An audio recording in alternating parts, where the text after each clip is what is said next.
Welcome into DC On Screen, a podcast about the DC Universe properties being brought to film and television. I'm your host, David C. Robertson, and this is my co-host, Jason. Hello. Right out of the gate, I want to say, Barry, don't ruin things with Patty!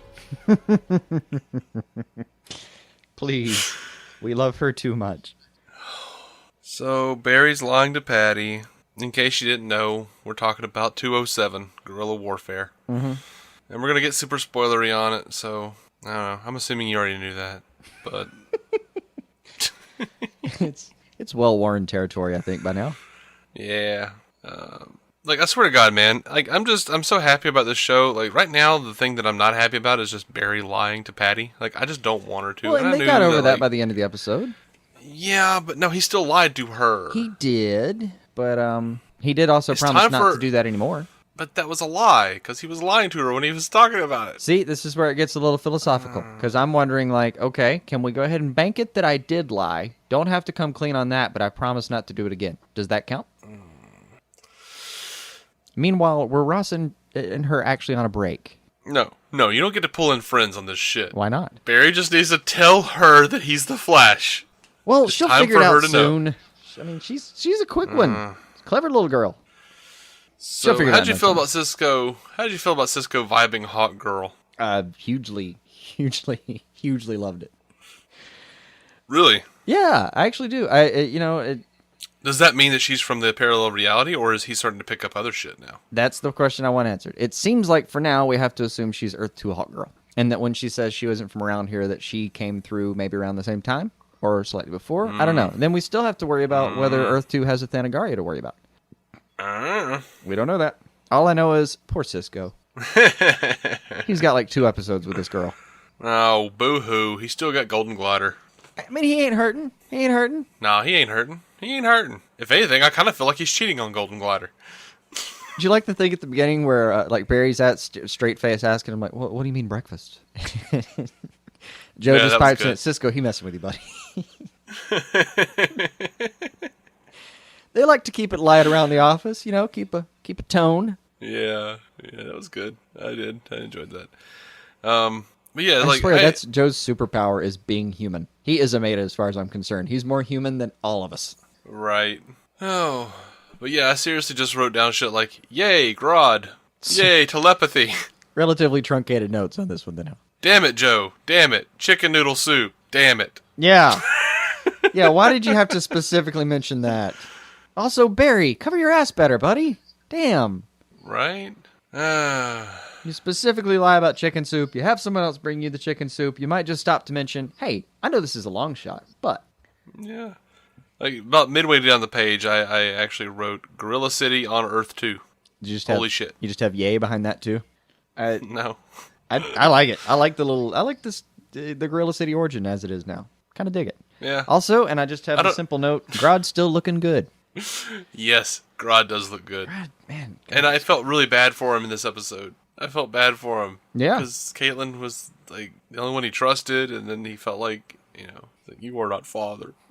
Yeah. Oh, and poor thing. Dude, Harry, I'm trying to call him Harry. Yeah. Harry, again, Kavanaugh just fucking owns everything he does with this show. Pops on at, like, the bravado he's using to face down this giant damn gorilla. Mm-hmm. Pulls it together. No, I am him. Blah, blah, blah. It just pulls it together. I loved it. I really did.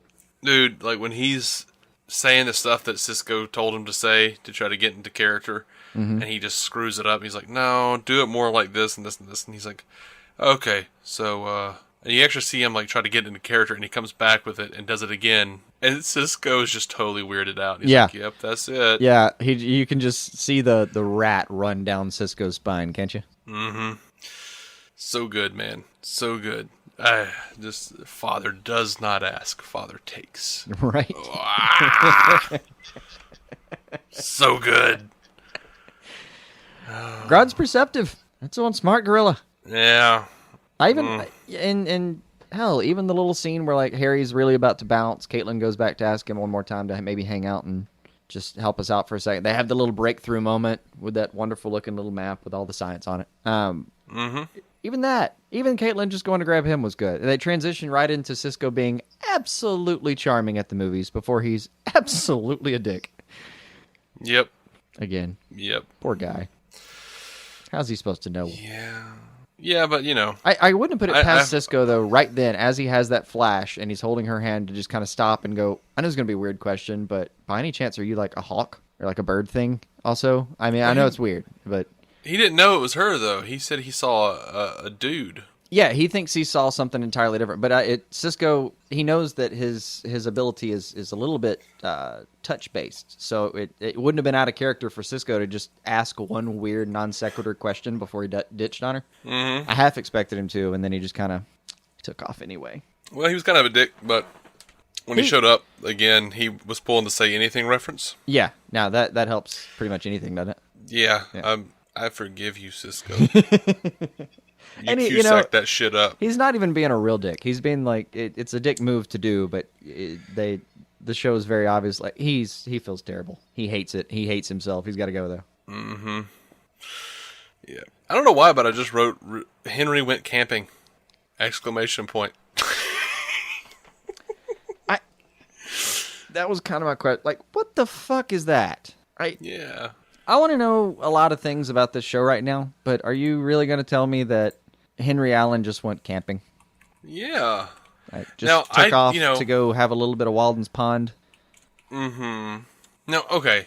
Our buddy Matthew over on the Facebook page said that he thought that Henry Allen was being Weasley?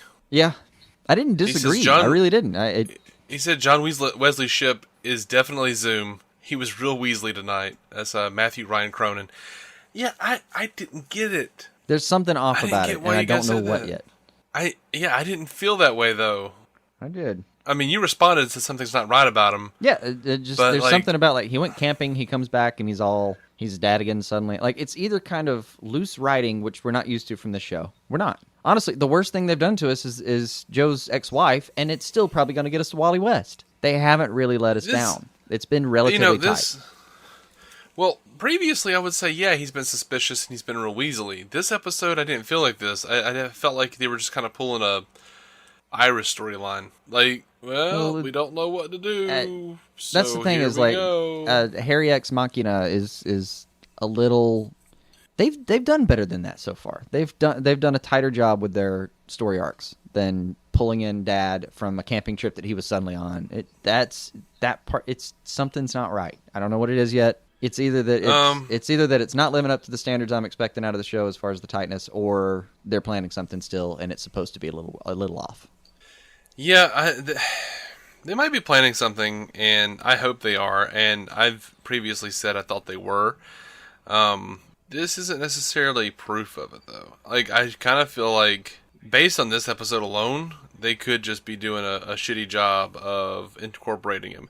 And he did a fine job of, I liked the bit where he's, like, giving, Barry the pep talk, and then we get the scene with him and Joe and Barry and Iris asks Joe if he's okay, because, being reminded of that Barry actually has a dad, right, et cetera. Like, all of that was on point. All of that was fine for me. Yeah. I don't understand. Like, that didn't seem Weasley or sketchy or anything. That was fine.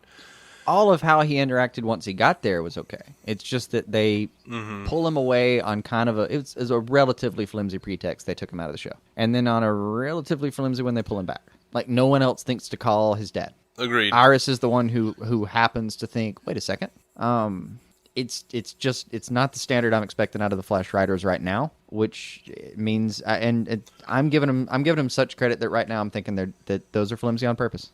They might be flimsy on purpose, but again, these I mean, I hate to say it, I do have an expectation that any day now they're going to fail us.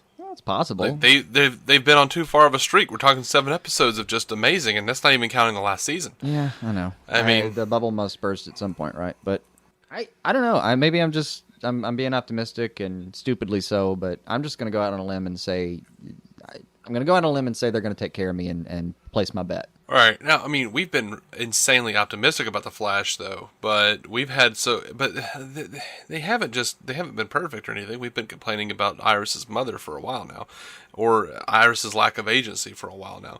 So to me, it's just like it feels like to me that this is entirely possible that they had John Wesley's ship for half a second and said, "Oh, well, we need to fit something in there." I just think it's possible. It's possible. I'm not ruling it out. I'm just going out on a limb anyway. I hope that's not the case. And I will say this. It seemed like Harrison Wells seemed a little weird when he met Henry. He did. Like, even when Harry's being... even as a good person, he still looks creepy. And creepy in a completely interesting way. I never quite know... Man, it's got to be like owning a pet shark or something. They like you, and then there's that one day. Mm-hmm.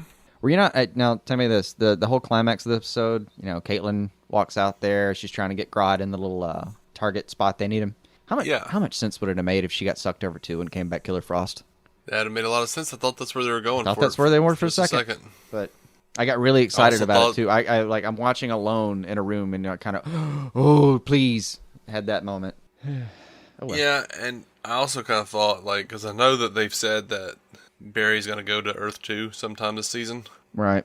I kind of thought maybe that would be... They would go back for Caitlin or something? Well, I kind of thought that he was just going to, zip by her and, hit Gorilla Grodd and then just get sucked in. Grodd would just grab him and get pulled in as well. Yeah, one last stinger kind of moment. You think he's out and he just reaches in and grabs him kind of thing. I know I know that's a trope too, but, hey, like we said, we like some tropes, we don't like others. I'm kind of wondering if part of... have you thought about this? Cisco's powers may be expanding to be part of how this whole season arc gets resolved. Sure. You got to close these gaps, and he seems to be he has some access to them, and maybe he gets to expand his role as far as the whole thing goes. I haven't seen it as... Do we have to close the gaps? Eventually, yeah. They haven't. I like the gaps. Now, they didn't say you have to just because you have to close the story. You can't just... That can't be the rest of the show, is just closing up, mopping up after these holes. But you tell that to Fringe. I know. I told a lot of things to Fringe. We didn't like Fringe, though. Right. After a while. Right. I said many things at my television when I watched Fringe. Many of them were not suitable even for a Not Safe for Work podcast. Right. Oh, the very end of that episode, though, especially when he's going in when he's actually getting sucked in, my little note ended up being the end. Feel bad Grodd. Mm-hmm. He does. He looks so delicate for just that second. It was pretty cool. I enjoyed it. It's a good episode. And, we didn't mention anything about Barry, but he's got one line in there. We really haven't talked about Barry much at all in this episode for a Flash review. But he's got one line in there. I'm supposed to be their hero, I think is what he says. Mm-hmm. Man, that's fucking Barry Allen right there. Yeah. You just have a moment with this show every now and then where you just kind of slap your knee and go, damn it, y'all got it right. Yeah. I mean, honestly, at this point, I could do a little more with getting past Barry needing a pep talk every episode. Well, yeah. I mean, this episode, he was in a wheelchair still, so at least we had a token mechanism for it. Right. But once he kind of, now he's kind of gotten out. He did his super punch thing again. We get him back, I assume. Plus, we're about to get more speeches anyway, because, I think some serums are about to get involved. Is that about right? That sounds right. I think that sounds accurate, maybe. I think that's where we're heading here is Harry and some serums. And more speed. I miss Jay. I think you're going to get him back, and I think he's going to be fast when you get him back. Fingers crossed, man. Fingers crossed. I was hoping for it. Hope away, man. I think you're going to be good.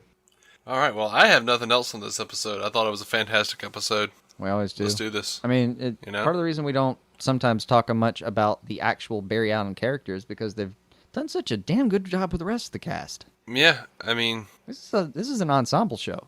The whole bit, there was one bit where there were two bits where I yelled at my screen angrily.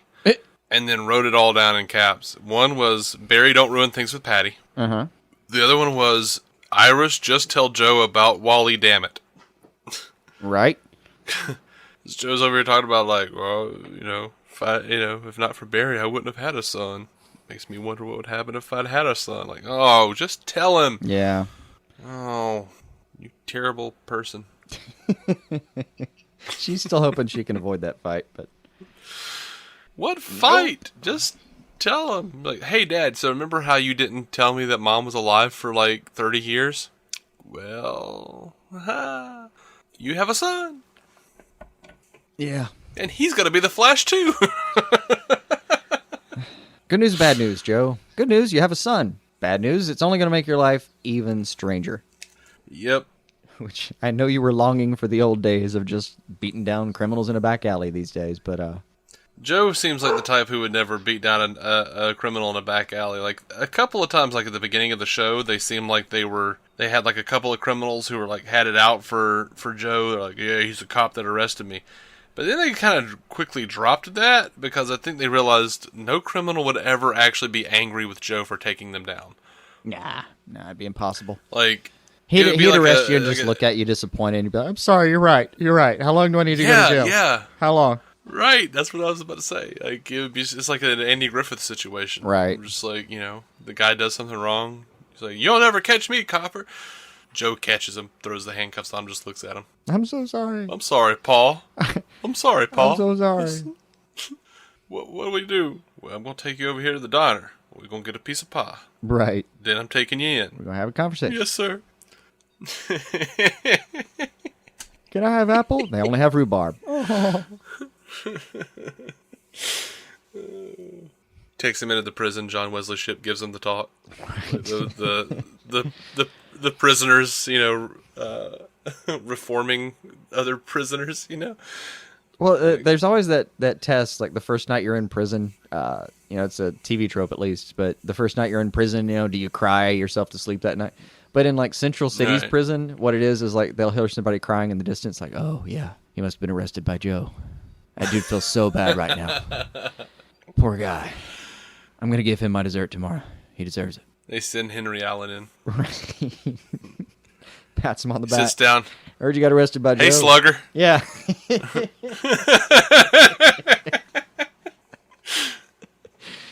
Yeah, the hey slugger talk. Yeah, that's what you get. Yeah. The judge, while he's sentencing you, says, well, the punishment's normally a mandatory 10 years minimum, but you were arrested by Joe, so we feel like you probably feel bad enough for 7 years. Right. If you allow Joe to visit you monthly, we'll cut it down to 4. Okay. Is the arresting officer present? Yes, I'm right here, Your Honor. Oh, Joe. Well, son, I think you've learned your lesson. That's like an early release program they have in this prison system. Is if you'll just allow them to hang a 4x8 picture of Joe's face on your cell wall, it cuts your sentence in half. And the problem is, most people can't do it because they make it about a year in and they dehydrate themselves weeping. I'm so sorry, Joe. Balled up in the corner of the other side of the room. I'm so sorry. Yeah, you better let this boy out. I think he's had enough. He just looks so disappointed. I made him sad. Oh, man. We are DC on screen. And we're going to go stare at pictures of Joe and feel terrible about ourselves. We are. You can find us on iTunes. You can find us on Stitcher and DCOnScreen.com. We are proud members of the Giant Size Team Up Network. If you would be interested in listening to a podcast about the Marvel Cinematic Universe, go check out our friends Matt Carroll and Jeff Randall at the Marvel Cinematic Universe podcast. And I should have mentioned it in the other podcast this week, but Jessica Jones dropped this week. We are watching Jessica Jones as well, and we're going to pop on and do a couple episodes with them as well. Yeah. So keep an eye out for that. I know you have a lot MCUcast.com. I know you have a lot of stuff in your room that might do this to you. I have one little David Tennant little action figure in the corner of my room, and I swear earlier today I glanced over at him and went, "Purple Man." I got scared for a second. You should. I mean, I have several Jokers staring at me. One of them actually, the one on my desk actually has a crowbar and a gun. Right. And he's just staring straight at me. And I mean, I put him that way. I can't really I can't really blame him. It's always been so pleasant to look over and be like, my favorite doctor. And just, it's been such a pleasant thing. And just today, finally, I looked at the thing. Right. Kilgrave. Right. Kilgrave's here. Yeah. I've also got like a Lego Joker clock behind me. So when I look over, I see it, and I just think I can hear Mark Hamill going, "Yeah, I know what time it is." Yeah. Oh, memories. I wonder how long it's going to take me, though, to get past Kilgrave and get back to, like, my doctor.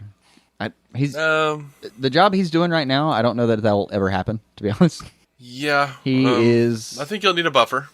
Go back and watch creepy. Broadchurch Series 2. That's a good point. I never did get around to Broadchurch 2. That'll help. That'll transition me, segue me back to... Yeah, buffer it. Once you watch Jessica Jones, watch Broadchurch Series 2, and then go back and watch like Blink or some shit. That'll help. Or better yet, the 50th anniversary Doctor Who. Oh, the 50th anniversary will make you feel better about just about anything. If you want to, if you want to have a nice mental breakdown that day or emotional breakdown that day, just go back to I don't want to go. But But you do get a little bit of that. The 50th anniversary. You did. You get a little bit of that. Little nod back. I swear, and I don't think of myself as less of a person for this. When he said, I don't want to go, I whimpered. You were in the room with me. Mm-hmm. You heard me whimper. Yes, and then we both laughed because Matt Smith goes, "Oh, he always says that." Right. I regret nothing. Okay, well, we're going to go ahead and head on out before this episode of The Flash podcast. Yeah. Hope you enjoyed that bonus episode of our Doctor Who review. Doctor Who reviews and jokers that want to kill me. Right. All right, we'll see you guys next week. Until then, keep some DC on your screen.